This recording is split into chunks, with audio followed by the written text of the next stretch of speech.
The excitement of being a startup founder today is palpable, with the promise of innovation and the potential to disrupt industries fueling the dreams of aspiring entrepreneurs. However, this accelerating journey is often accompanied by a stark reality.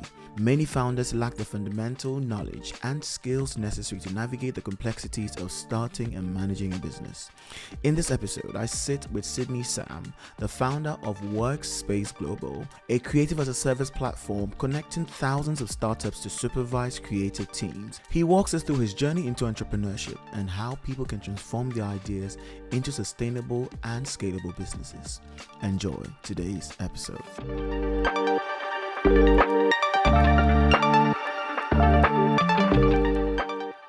Okay, so hello everyone, and welcome to the Tech Stuff Podcast, where we navigate today's tech wave, one electrifying conversation at a time. I am your host, Raymond Klutse, and today I have one I like to call a serial entrepreneur who is doing everything or has done everything and is still doing everything.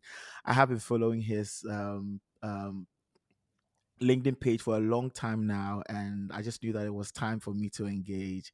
But today I have Sydney Sam, the ever effulgent techpreneur, 30 under 30. We'll talk about that more in detail here on the Tech Stuff Podcast to tell us a bit more about his journey to entrepreneurship and to drop a few gems. So, Sydney, thank you so much for making time. Thanks so much, Raymond. Very, very happy to be here. Also, I've also been paying attention, and so I'm really honored to be here today. Amazing, Yeah. amazing. That's actually refreshing to know. Okay, so in the shortest amount of time, I'd like you to introduce yourself, who you are. If someone should stop you on the road, what are the 5 to 6 things you want them to know about Sydney? All right, cool. So, I'm 30. I'm a dad. I'm a father. I'm a husband. Mm, I am the founder of Workspace Global and mm, Open Space Global, mm. and I'm a brand strategist with lots of specializations in different kinds of marketing, sales, and general customer acquisition. Right. I am just intrigued by how diverse your skill set is. And I always like to ask people who are entrepreneurs this question. Did you have an aha moment one time that led you to entrepreneurship, or it's a series of things that have accrued over time that has led you to become the Sydney Sam, the brand that you are today? So my entrepreneurial journey has generally been born out of rebellion, to be honest. So Okay. whereas most people have like a very classy story, mine started because I wasn't too keen in about the traditional career path when I was in the business school, and then I decided to kick off a business whilst I was in school, and that Mm, kind of led to all the different things that I'm doing now. right. Okay, so walk us through your first business. I know you read economics, and you went forward to do HR. Then you did a bit of executive MBA, and then we see the MIT and the Harvard here and there. Wow, wow, wow, Yeah, wow. I've done a bit of my homework. You've I done your need to, homework. You've done your right? homework. But walk us through a bit of your entrepreneurial journey. All right, that's fine. So I went to an amazing school called Achimota School for high school, Uh, and we will then entered. we will battle that Please, out a please, little bit. please just behave yourself. Thank you so much. So I went to an amazing school called Achimota School, and then completed. I think in 2008, entered the Mm, University of Ghana mm. at the age of 16. So I Wow. went into school a little young, not knowing too many things, and actually. I started my first business because of social clout, because I didn't have anything else to offer. So Okay. there was my experience in school, in the business school, but I had a roommate, a guy called Kobe Kumsin, Mm, who had a vision for a stand-up comedy, live music, and spoken word platform. But he was an idea guy and a creative, and I was kind of an implementer, somebody who was able to bring people together. And so I was like, hey, I can't organize parties, I can't organize, let me jump onto this and just see where it takes us. And right. we built something with a cult following, with over 100 volunteers, had probably about over 8,000 people attend those events in the 3-4 years that we did that. And I mean, we also birthed, well, I wouldn't say birth, but some of very iconic artists today, like Mr. Easy and Kiddy, kicked off from those platforms. So it was pretty good, and that's what really got me into the idea that you can make something out of nothing, Mm, and just help people, build people, and make some money whilst you do it. right. I've spoken to someone before, and they say everyone can be an entrepreneur, or everyone can learn entrepreneurship, but maybe not everyone can be an entrepreneur. Do you go by the same philosophy?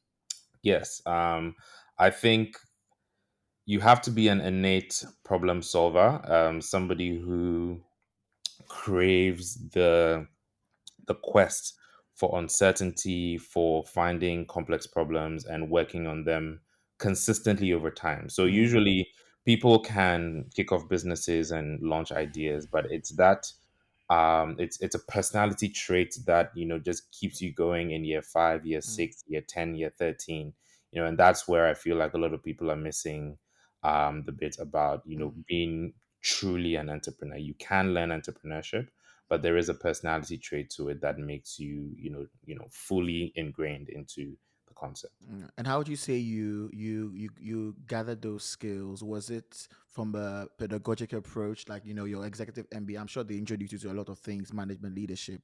But Mhm. how would you say those core skills were harnessed in you?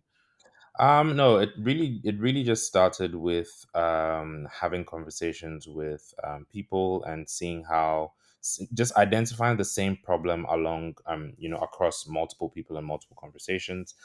So someone might just say like, I jumped into this thing without proper experience, Mm, and I have formalized my experience along the journey. So it's like I mm, was already an entrepreneur before I did entrepreneurial management as all right, from MBA. all right. And like, so you yeah, you make strategic moves to first legitimize what you're doing, but Mm, also to give you clarity, because sometimes you learn about 100 things and you need somebody to just put it in a straight line for you so you know mm, what's going on. So that's generally how my journey went. Yeah. right. The concept of a startup, it's become a fancy Yes. word everyone throws around. Oh, I'm a startup. I remember when I studied in France for my master's, and there was a startup that was in an incubator. It looks like a lot of schools, or it looks a lot of institutions, and a That lot of there, yeah. like there are a lot of hubs these days trying to like create that accelerator program. Yes. Startup. Everyone is throwing that like the word around, but I'm just wondering, when did this whole startup idea start? Is it a really a fancy word? Has it always existed? What differentiates a startup from maybe back in the day when people were just starting like traditional businesses? Right. Is there any specific thing that makes makes a startup, or the word startup, stand out more? If that makes sense.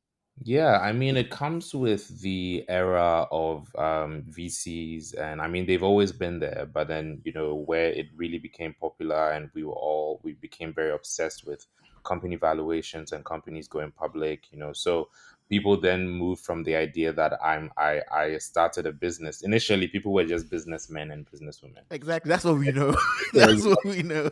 And then people became entrepreneurs, right? Mm-hmm. So that was, I think, over the last 10 to 15 years Mm. where we started to admire a lot of global entrepreneurs. All And right. then the VC wave hit, especially when it hit Africa.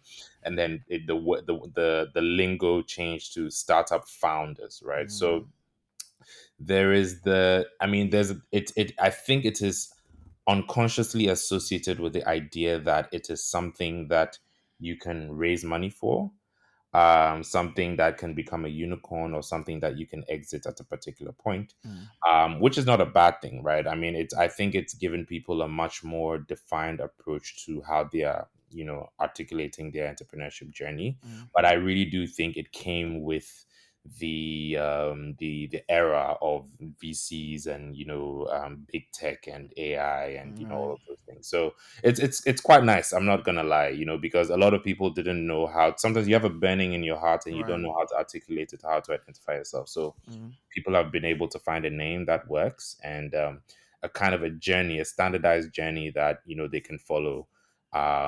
Just to give them some clarity as to where they're going. So yeah.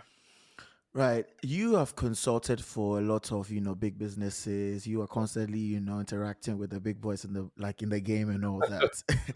And you've also maybe seen people who have come to you for, some form of, guidance, brand strategy and everything. What Yeah. do you think is hurting this new wave of everyone wanting to be an entrepreneur and be a startup founder? And like maybe like top five things that you think is hurting them, and how can they change the approach to how they approach the problems in the world today? Because it seems like almost everyone seems to be doing almost the same thing. Like fintech, for Mhm. example, we are just seeing Many. different. We're just seeing so many fintech products out there, and they are almost like Yeah, they're all doing the same thing. Like, yeah. what are some of the things that you feel that people are not doing right as beginners in the startup space? To be fair. I mean, obviously, the inauthenticity of copying certain ideas, copying certain blueprints, but it's a double-edged sword because I believe that innovation sometimes is copying someone's idea in a very Mm, different context or in a mm, different market. So, mm, in a way, I actually encourage it because I think the journey will indicate who's actually true and who's not. mm, So there's nothing wrong with 10 million people jumping into a particular space. The strongest are still going to mm, come on top, right? mm, The downside, though, is that it is giving a quite a bad rep for businesses who truly need investment, mm, especially whether it's investment within the continent or investment coming into the continent mm, from around the world, mm, because there's so many people who are just claiming they can see certain things through, and mm, some of them have been able to successfully raise money. It's giving quite a bad name and makes it difficult for some other people mm, to do that. That's one. The second thing is I also do take call. I want to call out some of the ecosystem players as well. mm, The Africa has the startup industry, startup ecosystem in Africa has been classified into like 8 categories, which is pretty frustrating, especially for a business like mine, mm, which is in the creative as a service space, which doesn't fit fintech, doesn't fit agriculture, ag tech, doesn't fit health tech. So it also forces people to duplicate and copy because these are the only things that are generally getting funded. So that's something that people can take note of as well. There's a lot of ego with being called a CEO, and that's something that a lot of young people have jumped into, and therefore it has now made the CEO word lose its weight, or lose its substance, right? Like, mm, because it does take some time. Even in my business, I didn't start my business as a CEO. mm, I started as a designer, grew to being an art director, grew to being mm, a creative director, then became a CEO because I had now, in a way, understood the entire journey of how to make strategic decisions, mm, budget, etc., etc. So mm, there's a bit of ego that comes with that. And then lastly, the fandom that comes with being a startup, or just being able to just have a really large valuation. Like, mm, I miss the days where we used to admire revenue generating, well, no, not revenue generating, profit making businesses. mm, It's not a bad thing. I do think there's a different timeline for everyone. Amazon took a very long time before it became profitable. That's mm, okay, but not a lot of people understand that, and so they miss the very basic principles of business, mm, and will make a loud name, join accelerators, do a lot of things, and just forget the basic business principles, mm, and therefore are churning out bad businesses or bad mm, workplaces mm, or terrible customer experiences. So mm. that these are just the things that I would say people should look out for, when, in relation to what's happening in the ecosystem. Right. I just want to get a bit of understanding, or just get a bit of insight into Workspace Global. And you did Yes. talk about you starting as an artist and all that. Yes. First and foremost, where's the What art is coming from? Because one will ask, are you were you an artist who was forced to go and read business like your parents, or you wanted to? Because I mean, you did mention that you yeah, started yeah, with with a company with your friend yes, Eddie yes. Coomson, I believe, and that Yeah. featured a Kobe, sorry, and that featured a few artists. But I'm just thinking about in terms of like art or creative art, before we get into how Workspace Global started. Where's Yeah. the art coming from, and how did you capture all that into a company that you're To running be today? to be honest, I think I don't want to use the word curse, but then both sides of my brain Right. operate at a very loud frequency. So Mm. I'm both very artistic and very scientific. Okay. So I mean, I used to draw, used to sketch. My dad used to spank me a little bit for spending so much time drawing. I used to be very, very interested in like fan art of video games and Mm, things like that, and always right. wanted to be able to do that. So I definitely had an interest there, but Mm, that's actually not what connected me to kicking off design and creative work. To be honest, I kicked off design because my business, the first business, needed to cut costs. And I could, design was one thing that I felt like I could learn on YouTube and, mm, start to do certain things on our own. So it started out from there. And the beautiful thing is that it was even though I have an appreciation for art, it was actually my scientific approach to design predictability, being able to have a 10-minute conversation with you and send you something that you will fall in love with the first time you meet. right. So that's kind of where that came from. My mom is very artistic. She likes interior decor and a lot of different things. My dad is very mathematical and so I think it was a good balance of both that led me to this point. And so when I share about workspace, you'd actually start to understand how both play out here. Well, go for it. I'm not taking it out of your mouth. Uh, Just walk us through the workspace journey. How did okay, how so did you get so started? yeah. No, let me start off with what workspace is because I realize that the journey sometimes might taint the picture. Mm, So workspace is we're building the world's simplest design service, mm, and the idea is it causes too much. Businesses go through too much friction to be able to build their brands. right. Where do you go to find reliable freelancers? If you can afford an agency, it's usually too expensive to afford an agency, and the process of just getting creative and design work done is just too cumbersome. Right. And the world is okay with it, right? And we were just like, why? So we've invested in building this tech platform that basically we're building Uber for designs and websites, right? So you want a website, we're aiming to be able to do it in 24 hours, but it's custom made all the time. You can build, you can put in it, you go onto the site, it asks you a few details, so you just select colors and a few things, and someone will build it for you in Mm, a very short amount of time. mm, So that's just generally the idea. And the problem we're solving in the market is that now you don't need to hire an agency, a creative agency. You don't need to worry about freelancers because there's this service that is always on, mm, always available, always reliable, always has the same price. mm, Like, so it's very predictable. All you have to do is to think, put your thoughts down, and it will be done for you.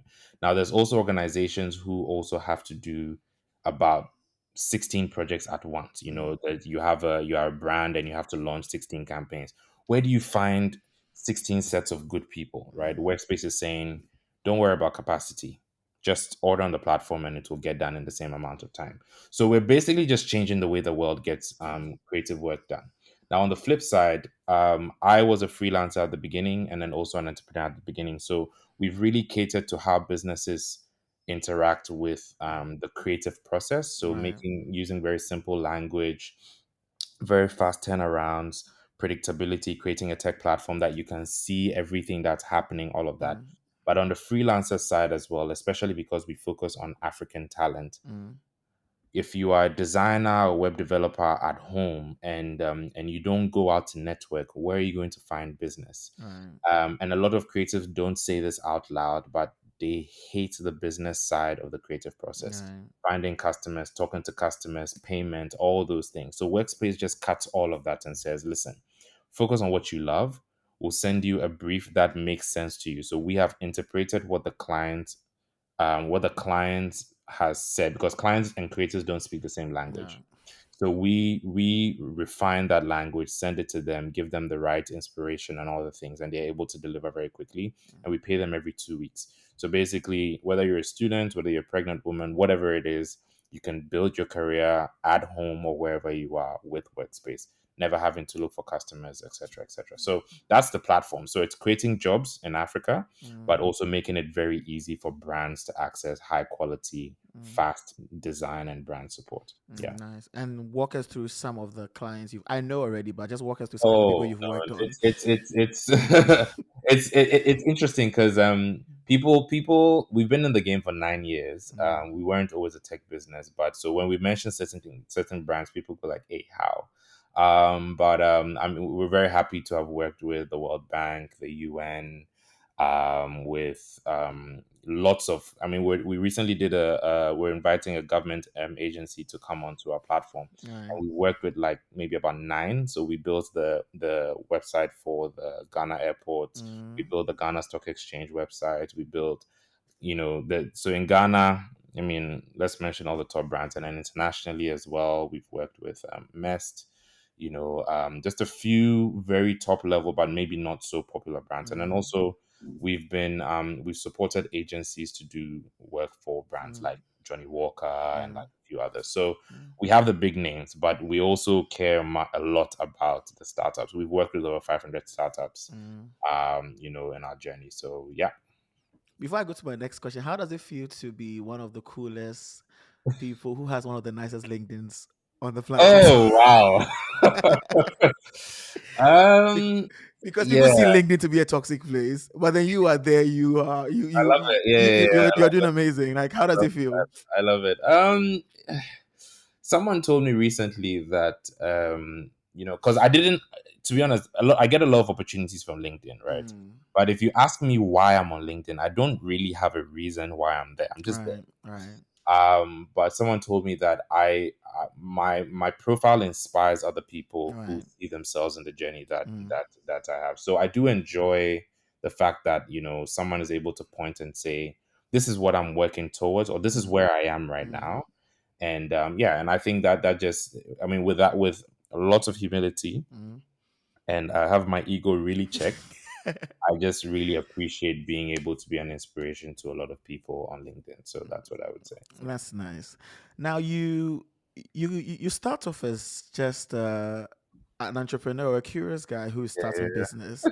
You've then along the line, or I don't know whether the art. Okay, you said art started before the whole entrepreneurship thing, yeah, and now you've moved into what we call the techpreneur. You yeah, like it's yeah, now yeah. tech, and that's what I want us to delve into because it's a tech self podcast. Sweet. Tech, apart from tech being part of the entire our entire lives, what we are using Yeah. right now is tech and everything. You classify yourself as a techpreneur. Yes. What led you there? Was it through Workspace Workspace. Global? Yes. Yes. And how has that journey been for you? What kind of techpreneur are you? Are you a low level coding, No. product based Yeah. techpreneur, or you are more of, I understand the tech, I know how to get the tech to do what it has to do? Just walk us through Exactly. your techpreneur journey. Okay, so I mean, I only see technology as a catalyst, right? So, Mm, like, a lot of people have taken technology as the thing, the substance, but right. it's always just been a tool Mm, in relation to everything. So, I've had very big dreams, and my story was like I'd always wanted to be the Ghana boy who changed the world, right? That has always been my idea. So, my problems are hard to just, the problems I want to say right. to solve are very Mm, hard to just say in one sentence. mm, Like, for example, I want to be the biggest employer of African creators in the world, right? Like, so that's like, what kind of stupid statement is that, right? right. So there was absolutely no way to do that without going through government, without going through a very large international organization like maybe a MasterCard or Visa Foundation, Mm, or using technology. mm, So it was very easy to gravitate towards a space and a medium that allowed you to solve problems at mm, scale, and that is mm, what I think technology is. mm, And so when I said, when I call myself a techpreneur, it's the word that people understand, but I'm just mm, saying. I'm still solving the world's problems. I'm just mm, leveraging technology, mm, in a way to do that. And I'm not trying to attract people to me to come and talk to me about technology. mm, No, I'm just indicating to you that I'm a player using this vehicle, mm, to move forward. So, a little bit about the story and the background. Workspace started out as an agency, creative studio, and we noticed that the traditional agency model is rigged. mm, The idea is that you have to, the more experience you get, the more money you want to make, right? right. To make more money, you need to charge more. Right. But if you follow the traditional agency model, you need to have fewer clients who can pay you more. Right. So fundamentally, you cannot impact the world, or I mean, not impact the world altogether, but you cannot impact small businesses or medium-sized businesses with the traditional agency model, unless you want to remain small Right. and keep you, and you know how things are. If Mm. you can't pay for your own bills, you start the business for some time and then you drop the business, Right. that kind of thing. So many years ago, I was just like, listen, if we don't hack this thing, we're either going to be one of those people who can only charge, pay $10,000 before you speak to us, Mm. or we will die by focusing on a small pay a lower paying clientele, Mm. right? Right. So that's what forced us to really look at ourselves. We got rid of our office, and this was before COVID. We went remote before COVID. We were like, listen, we focused on predictability. So I Mm. was like, listen, the creative process is too volatile. Like, somebody just gets up today and then decides he doesn't like the work, and then it Mm. delays the project by a particular Right. time. No. If we say the project to be finished in 4 days, everybody, including the client, has to understand and contribute for it to Right. be finished in 4 days, because that's the only way we can make more money to pay more people. So that's when I started to delve into technology and delve into the idea that, okay, how do we translate our processes into, instead of hiring 16 people to manage 100 clients, can I just build something that can do that? Mm. Can I just, so that's generally what led me into that. We were forced to think about that. And I've made some very radical decisions on that basis, because there was a half of my company said, this is stupid, Mm. and just do not, just let's do, we're doing well, and we actually had a bit of friction. I let about half of my company go, and and then we delved into, I mean, with its own fair share of Mm. mistakes and things that I could have Mm. done better, but Mm. to be able to embrace technology and start to think about things almost in a way that nothing is impossible, Right. right? Like, yeah. So we're pretty crazy people at Workspace, where Mm. somebody comes in, we go like, we'll have your website done in 24 hours, and just like, no, that's not possible. Mm. We're trying to, I mean, ChatGPT has helped us, but we're working to basically get rid of the entire copywriting process and always make that free. Mm. We're, there's a lot of things that we're doing, Right. like, Right. yeah. So I mean, I don't want to put all our trade secrets out That's there, fine. but that's what we're embracing, to Mm. be able to say there's nothing. And we want to get to a point where it is like similar to how easy it is to just use Uber, Mm. or use a Bolt or whatever. Mm. It is illogical not to work with Workspace, because it is cheaper, it's faster, it's better quality, and it's the most convenient. You can whip out your phone and get whatever you want. So that's what we're trying to do, and it's going to really, really help lots of people. We give away about 30 to 40% of all our revenue to creatives, Mm. so that there's a lot that we're doing there, and technology is just a huge vehicle for that. So yeah. Right. The market is changing. Like you did mention, ChatGPT is in the market, and AI, all that kind of stuff is changing. I'm sure it changes the way businesses, used to start. Hmm. You today haven't been in the game for a long time, Yeah. and say you are starting a new thing, which Yeah. probably you are, because as a serial entrepreneur, you are probably having a lot of ideas in your head most of the Yeah. time. Yeah. How would you say, or what is your approach to founding or starting a startup and Right. managing it in today's market? Okay, so a lot of people say create the demand first. So the I think there's a place for your personal preferences and what you want to solve, because Mm. that's where what will keep you going, when you're not making as much revenue, when it's taking longer than is needed. But also, it's really important to pursue problems that you can solve, and pursue problems that people are willing to pay for, Mm. right? So some people just want to do stuff that are just charitable and use technology, but it's not sustainable, if you don't have somebody who's willing to pay for it. So kick off always by creating the demand, Mm. finding one customer or two customers who have the problem that you're willing to solve, Mm. and then try to solve it for them. But in that, you will realize that there's about 9 steps to solve the problem, Right. right? Then use technology to automate step one. When you figure that out, use technology to automate step two. Mm. You get what I mean? So that is how. So you don't even particularly have to formalize your entire setup to be able Right. to do that. Just Right. try to solve a problem that people want you to solve for, break it down, and then automate the different steps using technology. Right. Each step will be ridiculously difficult Mm. because the infrastructure is not only technology based, but it's also beyond technology, like human resource, Mm. regulation, Mm. policy. Mm. There's a lot of things that you have to think through to be able Mm. to do that and be able to get that balance in between. But that's really where I would suggest that people think about. And I would just say, give your product development process a lot of time to think through. You don't have Mm. to build everything, just Mm. to think through. So you know you have your product development roadmap as you're building, and then you keep experimenting. You have multiple hypotheses to say, okay, when I solved this, did my customer prefer me to another person? Did they want to pay more? Like you're always testing that so that the technology that you're building never becomes like a useless, Right. because you thought it was amazing. So that's just the approach that I'll start with: creating the demand, outline the fulfillment process, and then automate or use technology to supercharge the Mm. different steps, in relation to that. Right. Managing a startup would definitely be different from managing a bigger, Yeah. company.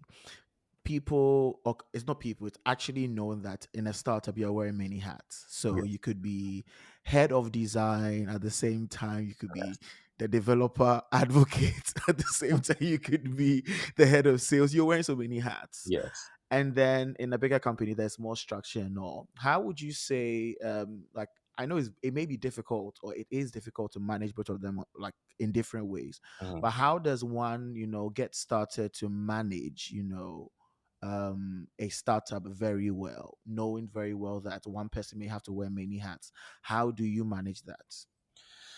Whew, that's a tough question because I have alternative theories in relation to that. So, um, I believe that yes, a startup requires people to wear many hats, but then it also gives you usually a false sense of where your business is at, especially as you're growing. Because there was something I realized through my business journey, that I was one of the biggest problems in my company. Wow. Yes, I was one of the biggest. I was the key reason why a lot of automations shouldn't happen, because I would always have something to say, Mm, things like that. mm, So I do recommend people taking a lot of time to be very self-aware. When they are approaching problems and building their teams and stuff, you should always view yourself as the most basically the weakest link, mm, right? In relation to doing that, right? So if you're able to keep that in check, you would then realize, okay, I'm good at these things and I'm not good at these things. mm, Even though I'm good at these things, these are things that somebody else needs to handle, because if I'm not available to handle this is going to break, mm, which is a big issue with founder developers, mm, where they build a product and they're the only people who are able to fix certain bugs. Meanwhile, they are mm. sitting in some client meeting Right. somewhere, and then Right. so that's just something to take note of. I do encourage an early approaching acquiring talent very early, Mm, because it teaches you a lot. And I think interns are like a huge resource. If you find interns from the right place, and I try to hire interns from the best schools, and the way mm, I hire interns like I'm hiring people, like just regular employees, mm, because that way you are able to also learn to delegate, see your issues with delegation and mm, things like that, and know what you are looking for when you're mm, building your team. mm, The classic hiring, having co-founders, everybody's a VP, that kind of thing. It's a good way. I mean, it's a very traditional way that everything's going, but not all businesses have to go through mm, that method to be successful. So that's what I would encourage people to think about when mm. kicking off a startup. Yeah. I actually like how you have owned, the fact that you may have been a stumbling block in some of the development of your or some of the milestones that your company could have, Yeah. achieved. What would you say some of your biggest failures have been, having worked with Ooh, all the biggest brands, apart from Workspace Global, the other things you're doing? You've been a judge on this panel, you've yeah, done yeah, this, yeah. you've volunteered. Yeah. Um, so do you want my failures as an entrepreneur or just across my career? Across your career, just Across mix my it, just career. mix it up, mix it Okay, up. let me mix it up. Let me mix it up. Number one, I was not. I was. I've always been a dreamer, but I think when you're a dreamer and you rush to implementation, you basically mess everything up down the Mm, line, right? Because there are cases where you can launch something that the market is not ready for, but just because you want to launch it, you put it out there, use so many resources, and then you fail. So that is something that I have done.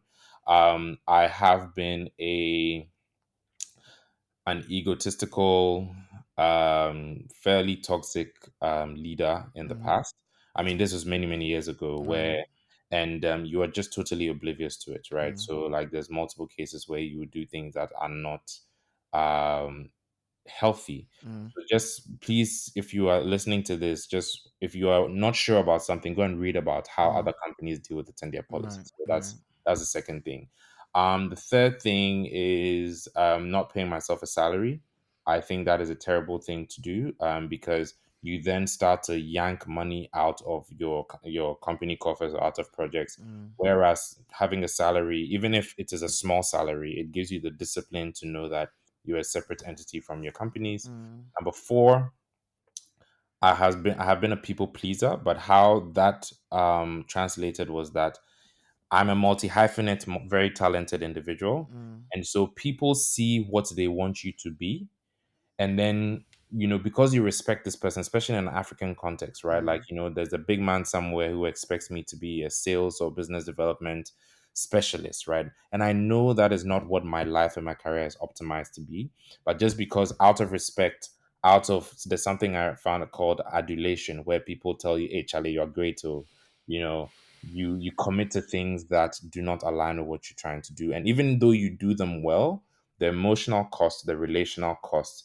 the time cost mm, just basically can ruin your life. mm, So yeah, I think those are some of the biggest mistakes that I've done. mm, And then also I think I've also struggled sometimes in the past with having the boundary between personal and professional, mm, generally, where in some cultures it works, like in mm, the Jewish cultures, and like mm, it works where there's that familial, right. but in certain cultures, especially where, like, I feel like in Ghana, where people are not very good at boundary setting Mm, or mm, upholding boundaries, mm, mixing personal and business is not a very good idea mm, in some mm, cases, even though the entire business ecosystem in Ghana runs on personal relationships. ship, right. But it's a very difficult thing. So Mm, those are the things that have caused the biggest mistakes, mm, six-figure mistakes, mm, in my career. So mm. that's just what I would share, with some people. Yeah. For me, it's that self-awareness and owning it. For me, like how you're well aware and you've been able to sit down, do the introspection. For me, when it comes to the whole mixing personal and business, I Yeah. had my light bulb moment when I was in France. And because I came from Ghana, where we have a very rather family and friends, even Yeah. exactly, even if you're working as an intern, you are used to your boss And then sending you to go I and buy this and that. Then I get to France, and I'll get it in trouble. it w- and even if you're sent, right, it's always going to be on the basis of maybe something that's related to the company. Of course. Should it be maybe like, oh, you're going to buy food and maybe your boss wants you to get something along the way? Yeah. Rarely happens. But the light bulb moment for me was where after you've closed, like from 95, you may have your colleague's number, but that's not a time for you to, catch up on how your day was, how was skiing and everything. During the stand up, in like during the That's talk, cute. that's a small talk. But don't make the mistake of, after work feeling like you have a new bestie that you can tell everything. It's dangerous. It's It, dangerous. it's Very it's dangerous. it's Yeah. it's a very it was a scary thing to come in, like to come to terms with, but then it was also, well, it Necessary. exactly, it made me alert when it came to the entire. I mean, there are a few people that have been able to, I mean, like in the English culture, that have Yeah. Yeah. translated into friends, and some of them are mostly of like a Ghanaian, so we're cool. But I always try to, take everything with a pinch of salt. Whenever I Of feel like course. I'm swaying onto the other side, be very mindful of what I'm saying, how I'm Yeah. saying it, because it could always be used against you. Speaking about relationships, how would you say that has contributed to you as an entrepreneur and your growth? I how mean, how beneficial has it been? Friends, those have family, been. network? Maybe you Uh, can mention a name or two. I don't yeah, know. yeah, yeah, yeah. Relationship. I mean, I'll start with my romantic relationships. I mean, Mm, so the most iconic relationship in my life has been with my wife, and Mm, to be honest, a lot of my humility, a lot of my has come from being with her. And mm, she was the only one of the only people that was close to me who was not impressed by the fact that I was an entrepreneur, not impressed by the fact that I was she's on she board. saw through you. Like, like, and that really made me work on, I was like a crab, so like Mm, the shell I had on was, great and great orator, blah blah blah, but she right. made me do the internal work Mm, to be able to be good enough to be with her, right? So, and I think that's made me a better leader, a better business person. mm, I actually, one thing we don't know is that in Ghana, the culture actually unconsciously makes you tie a lot of your value to the money you have, right? right. Unconsciously, Right. everybody cares about some form of money or wealth in the Mm, country. mm, I don't know why. And so I didn't know I had it, right? But I had to break away from that, where mm, there's periods where, because sometimes there's a bad opportunity, but it's paying you $40,000. And you look at the number and you're like, this one mm, there, let me just, right. yeah. But I've been able to genuinely disassociate like the money I have with my Mm, personal value, based on that. So that's that. But also, I mean, I give a lot of credit to some of the people that I have been with. I think at the early part of my business, I was with my girlfriend was working with me mm, in mm, the business as mm, well, and mm, so she was also an immense support to mm, building our client success arm, etc., mm, etc. So mm, those are things that have been good. My parents have been also very monumental. My mom has bankrolled a number of business ideas that I had. And if it wasn't for her, I would never have even had the opportunity to breathe the entrepreneurship air, right? So wow. there's people who have just taken that chance and said, I believe in what you're doing. Even if you make a mistake, I'm here Mm, for you, mm, So that emotional and financial safety mm, also allowed me to be a bigger risk taker, because right. when you're a guy from Hacho or from Nungwa, from like where I've been where I used to live, what are you doing dreaming about billion-dollar company? That's like, Right. you don't think about those things. So my dad has a very high standard of excellence for his kids. Mm, Very strict guy, but I really appreciate it because he's made me very meticulous, and mm, very principled as well. But yeah, and I mean, there's lots of relationships. Like, I've had mentors. There's a guy called Nana Kedia who's the one who actually formalized my design journey. And I always told him that I'm planning to outdo him. But yeah, well, that's a in goal of every mentee, right? yeah, To yeah, be yeah, better yeah, than the yeah, mentor. yeah. In terms of the design world, I don't think so. But like, I think, taking on tech and everything is just my way of telling him that, listen, bro, like, you can be proud of me because you created Mm, somebody who is using creativity to change the world. So there's a lot of people that I really owe a lot to, that I will say. So mm. yeah, I think that's also quite important and, valuable to share. That's actually very impressive. I've come to see how important talking and being candid with my friends about how I'm feeling in a particular moment has Oh been. yeah, I keep saying that France was hard. It was one of the hardest things I ever did. Just a bit of a background. I went to France to go and do my data science course in yeah. French. Now Were I you in do Paris specifically? no, so I was in Brest, so it was like the Atlantic, out of even every life that could Right. possibly exist. Let alone I was in an engineering school that was expecting me to be in Sheesh. school 24/7, and the course was in French and in English, but then the French was more. Now I did speak a bit of French before going, Right. but learning technical concepts in English In language in a alone, language. in English alone was difficult, let Sheesh. alone adding the layer of language. Yeah, And yeah, I yeah. remember my first semester when I had about 16 courses to do just that Wow. semester. And it was a mixture. It wasn't just data science, C programming, Python Hmm, programming, data hmm, science, hmm. signal processing, mobile networks. Um, it was just it was all over the place. I told my dad that, I know you spent money on me coming But I'm here, sorry. but I'm done. I'm done. I'm not interested. But my Yeah. dad, my dad got a chance to, he also had people, fund his own Mm, aviation. He's in the aviation industry, and he had a chance. But people, he benefited from people who believed in him, and he also went abroad. He came to the UK to study, and also he had already been through a system that was very rigorous. So he put on right. the dad cap on, as a man. I was like, I don't Yeah. want to be a man. Take it away. I don't want to be a man.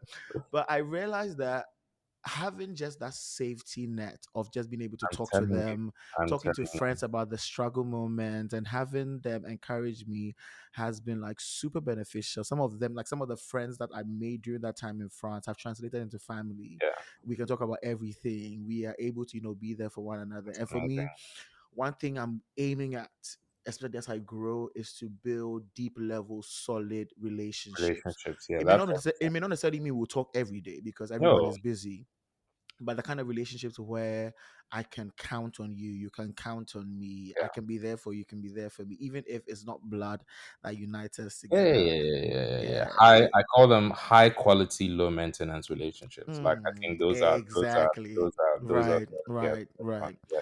And also when everything is said and done, it's only relationships that you have anyway. So True, because at the end yeah, of the day, we've seen people who have a lot all the money, yeah, but but they don't have any life going on. yeah, So if you're listening, I cherish you if you're one of my friends. And if you're out there and you that's amazing. don't and you don't have friends, I really wish that you get some very good people who can, keep you going.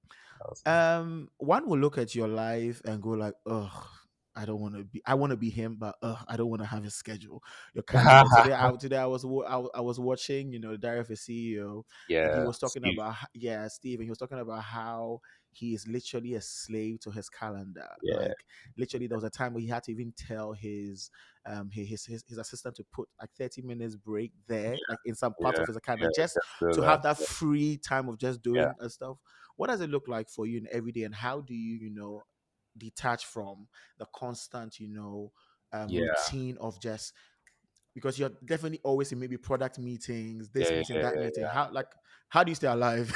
I think I've gotten much better with my calendar Mm. because I read the book Who Not How, and it just said, Okay, I'm going to check if I'm going to look for it right please, now. yeah, you should.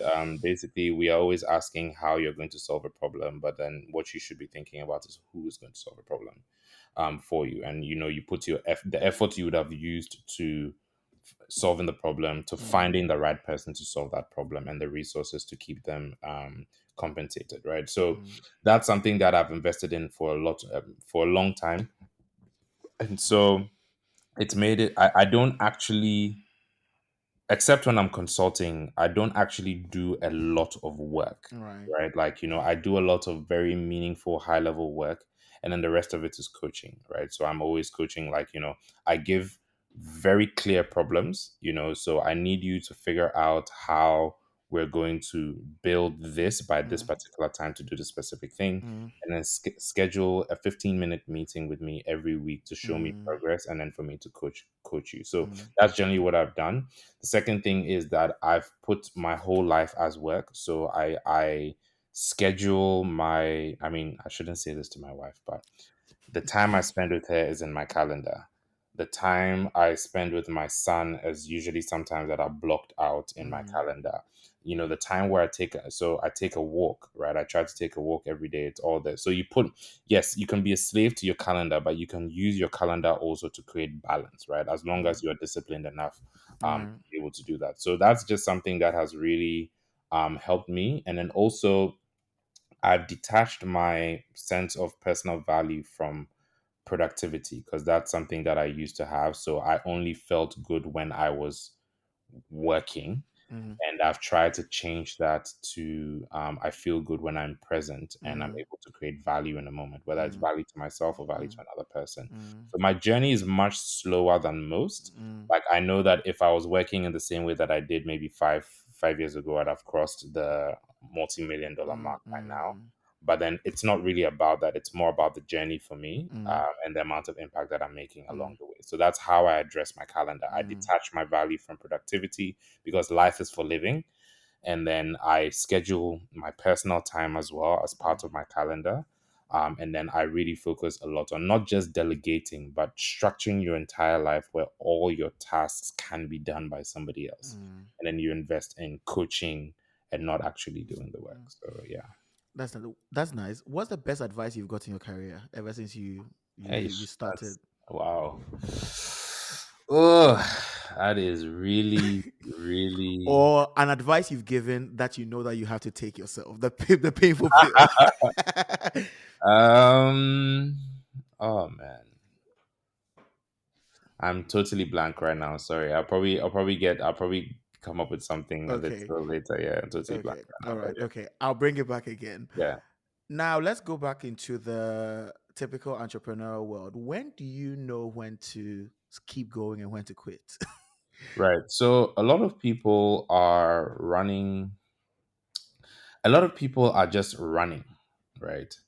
And you need to understand. I mean, if you even learn anything about like agile teams, etc., where everything is a sprint and everything is a hypothesis, right? And I want you to acknowledge the fact that the hypothesis can be on so many different levels, right? Mm, So I'll give you an example. You have an idea, okay? You turn it into a type of product. mm, You launch it in a specific market mm. using a specific offer, All right? right. Now, that might fail. Mm, It could be that you have the right product in the wrong market. It could be that you have the wrong offer in the right market. It could be mm, that the idea is right, but then what you built to solve the problem is the wrong thing, right? mm, So you should always be thinking about hypothesis, in relation to that, so you know when something has failed and what it is. Do you get what I mean? mm, So when you run multiple hypotheses along the same line, where mm, you recognize that idea is wrong, product is wrong, offer is wrong, market is wrong, mm, then you abandon ship and then you mm, move on to mm, another string of things, right? mm, So I do say if you are good at setting hypothesis, saying that, okay, I'm giving this 90 days, I'm going to sample. This is the sample size of what I'm looking for. Get feedback on this. How many people bought this? Blah blah blah. If I don't get that, then it's a fail. Or what do I do to pivot?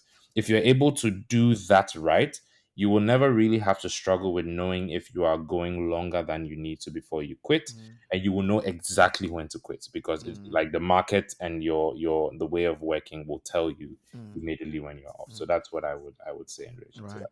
I'm going to rephrase the question I asked earlier to make it easier for you. All Mhm. right. If there's something you could do differently in your past career or your journey, what would it be?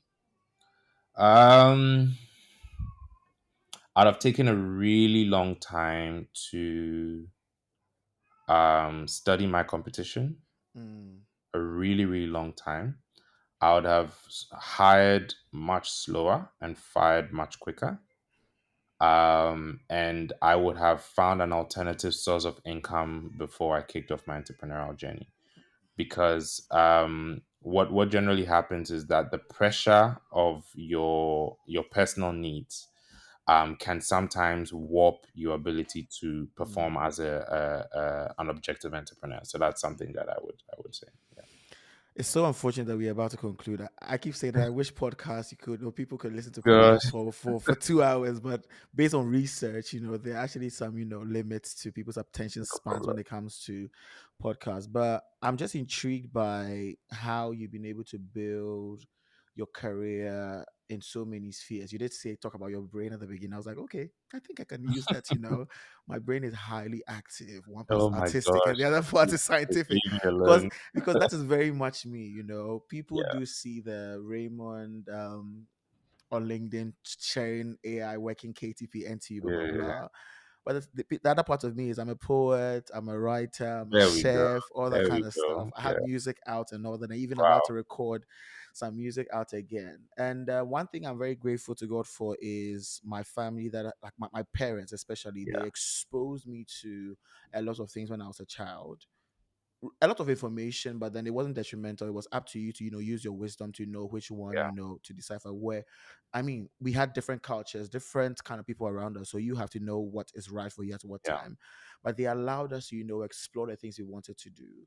So my dad knows I love music. He's a musician Mm, himself, he's an artist, but he was like, but then the world or the country we are in is not necessarily favorable to people who just want to go yeah. down this path. So why don't supplement that with something that is more of like a buffer, just in case that Exactly. goes down. And that's where you're talking about the side hustles that potentially you'd have Exactly. worked Yeah. on. And for me, it's just how, you keep going. You keep going, you're resilient. I just keep seeing that there's Mhm. always something fresh. And to conclude, well, my concluding question is, what is the next thing you are looking forward to starting? I don't know.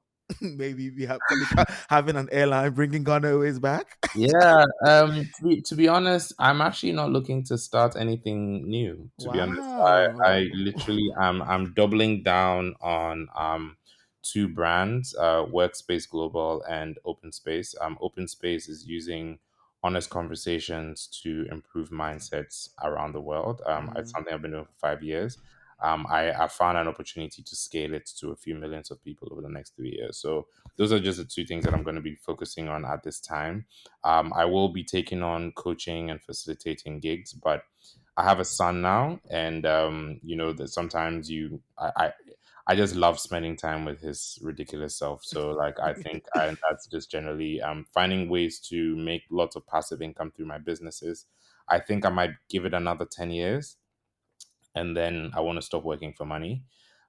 Just generally, I'll keep working, but I want to stop working for money. So that's just general. But we'll see. I mean, this is not my journey. I mean, it's a bit prideful for me to say that it's God who determines what mm, happens in the mm, future. So mm. I give all glory to Him, and I just hope that my life continues to glorify Him. And yeah, that's just what I would say. We'll see how it goes. Sydney, you are what I like to call brilliance, and like I at the beginning I called you fortunes, right? You are that light that is constantly shining, and it's not for me. I think it's just, some people are just, making, for the lack of a better word, noise online, right? They just talking and there's a lot of noise. But I like to mostly interact with people who may be making some form of, buzz, but Mm, then you can still feel the substance. And mm, just from this conversation, I have learned a ton of things. I mean, I've been learning bits and pieces from you online, but having this interaction with you has been very refreshing. And I appreciate it. looking forward to seeing the brand that you've built, Workspace Yes, Global, and the other stuff that you want to do, become, the household names that you want them to Amen. be. And yeah, hopefully when I'm back in Ghana, we get to, meet up over drinks and get to Definitely, catch up. definitely, definitely. Thanks so Yeah, much, Raymond. It's been an honor to spend time with you and your listeners. And I am very accessible. If anyone wants to connect with me, just connect to me, Sydney Scott Sam on LinkedIn, and I will pop your message. Yeah. amazing, amazing. The allure of transforming a brilliant idea into thriving businesses, coupled with the prospect of making a meaningful impact on society, is what draws many into the world of startups. Beyond the glitter of being a startup founder, it is important to explore the essential building blocks of launching a tech startup and how to cultivate the resilience needed to thrive in today's fast-paced business environment. Thank you for listening. See you in the next episode.